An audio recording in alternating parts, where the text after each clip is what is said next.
is Ramakrishna. I am a physiotherapy student. My question is, what is the need of Allah to create Adam and Eve and this total universe? What he will get from this? And my second question is, everything is created by someone. So even God must have been created by someone. What is the meaning of Allah?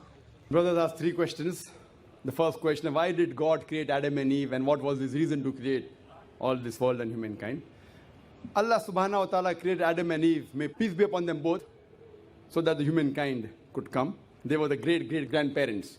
Allah says in Surah Hujurat, chapter number 49, verse number 13, Ya ayyuhan nasu inna khalaqnakum min zakrin wa unsa wa ja'alnakum shu'uban wa qaba'ila lita'arafu.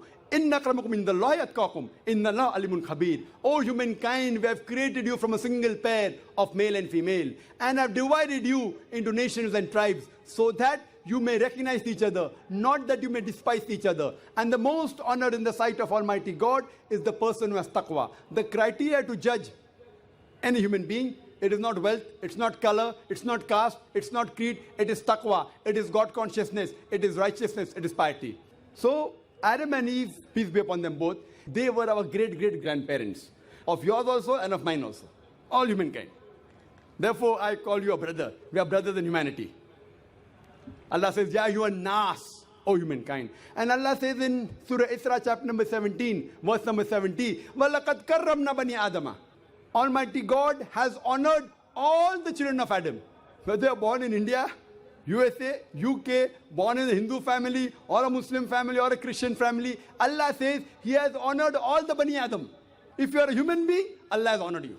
Whether your name is Zakir, Abdullah, Ramu, Shankar, if you are born as a human being, Allah has honored you. Now coming to the question, why has Almighty God created the human beings?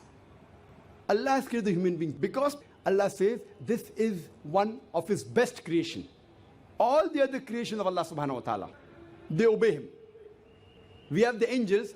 Whatever Almighty God says, the angels obey Him directly. They have no free will. The human being is the creation of Allah subhanahu wa ta'ala, which has a free will. We can either obey Him or disobey Him.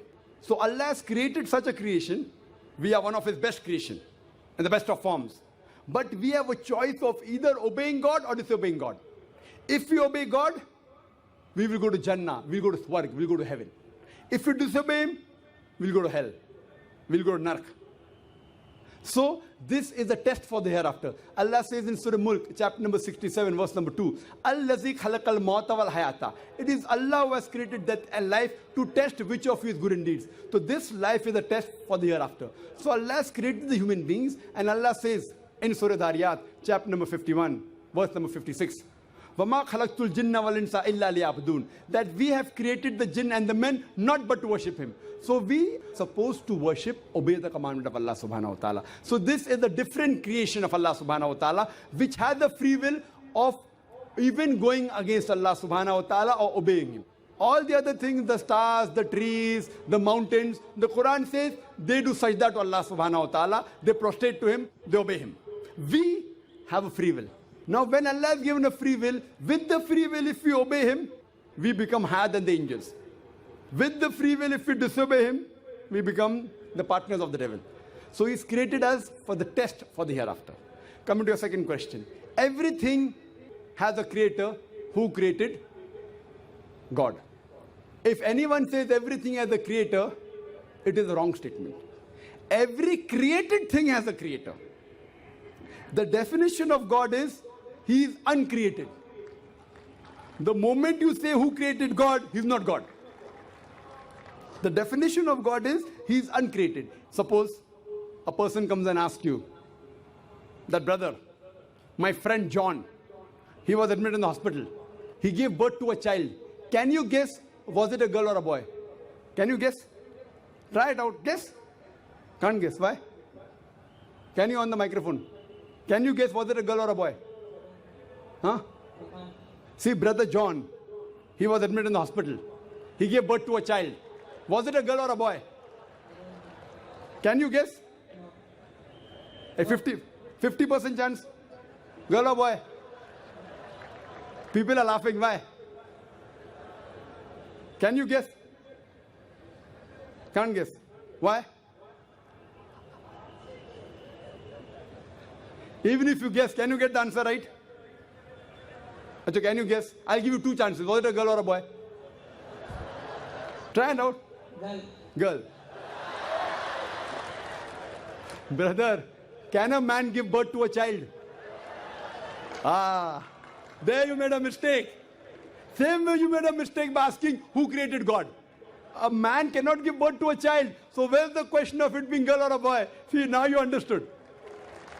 Ah, now that's good, brother. So it was a man cannot give birth to a child. So where's the question of a girl or a boy? So when you're asking who created God, God by definition, Allah by definition is uncreated. The moment you say who created Allah, He's not Allah. Walam yakul lahu kufuwan ahad. There's nothing like Him. Coming to your last part of the question, who is Allah? Who is Allah? The best definition I can give you is quote to you Surah Ikhlas, chapter number 112, verse number 1 to 4. It's mentioned in the Quran, Kul hu Allahu ahad.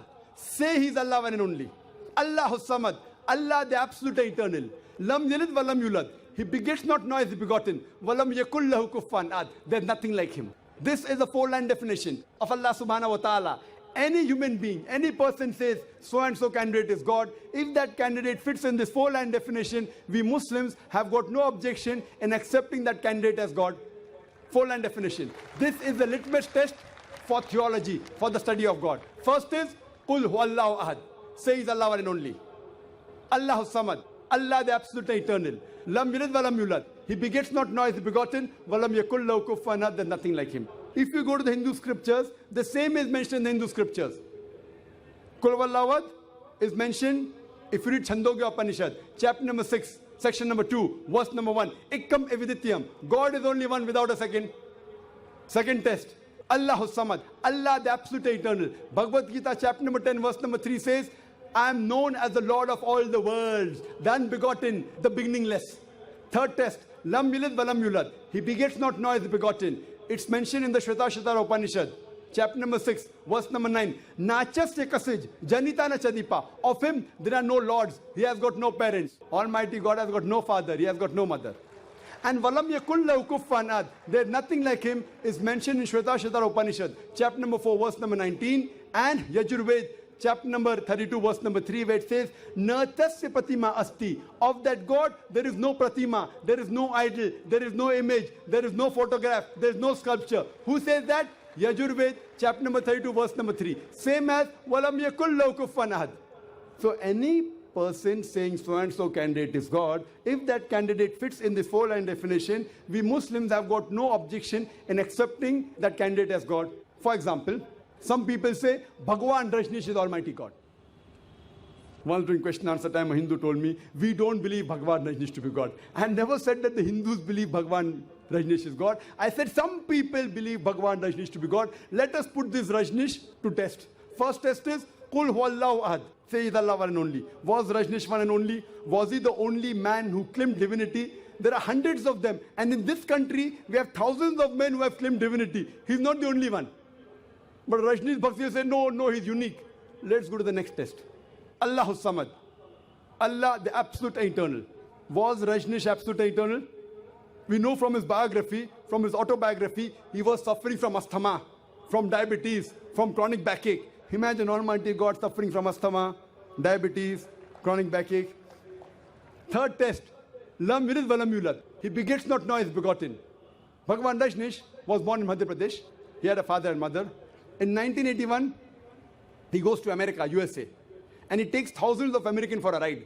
In the state of Oregon, he starts his center and calls it as Rajneeshpuram, his village. Later on, the American government arrests him and put him behind bar. Rajneesh says, the American government slow poisoned me. Imagine Almighty God being slow poisoned. In 1985, the American government kicked him out of the country. He comes back to India in the same city, Pune, and he goes back to his center, which is now called as Osho Commune. And if you go to the Samadhi of Rajneesh, it is mentioned there on the Samadhi, Bhagwan Rajneesh, Osho, never born, never died, but visited the earth from the 11th of December 1931 to the 19th of January 1990.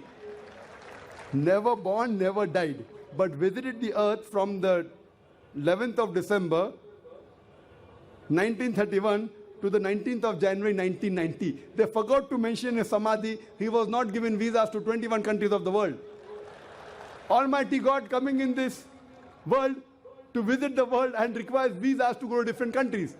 And the Archbishop of Greece said, if you don't remove Rajneesh out of this country, we'll burn his house and the house of his disciples. And the last test, Walam yakul lahu kufuwan ahad, is so stringent that no one besides the true Almighty God can pass. The moment you can compare God to anything, he is not God. Walam yakul lahu kufuwan ahad.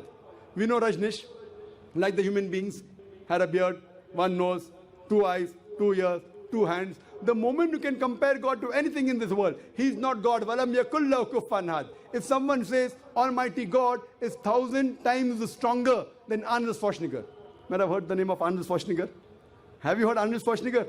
The person who got the title Mr. World, Mr. Universe. The strongest man in the world, the strongest man in the universe. The moment you can compare God to anyone, whether it be Arnold Schwarzenegger, whether it be Dara Singh, whether it be King Kong, whether it be 1,000 times or 1,000,000 times. The moment you can compare God to anything in this world, he is not God. Walam yakul lahu kufuwan ahad. There is nothing like him. So this is a 4-line definition of Allah subhanahu wa ta'ala given in the Quran. Whichever God you are worshipping, brother, put that God to the test of Surah Ikhlas. If that God passes, that is the true God. Otherwise, it's a fake God.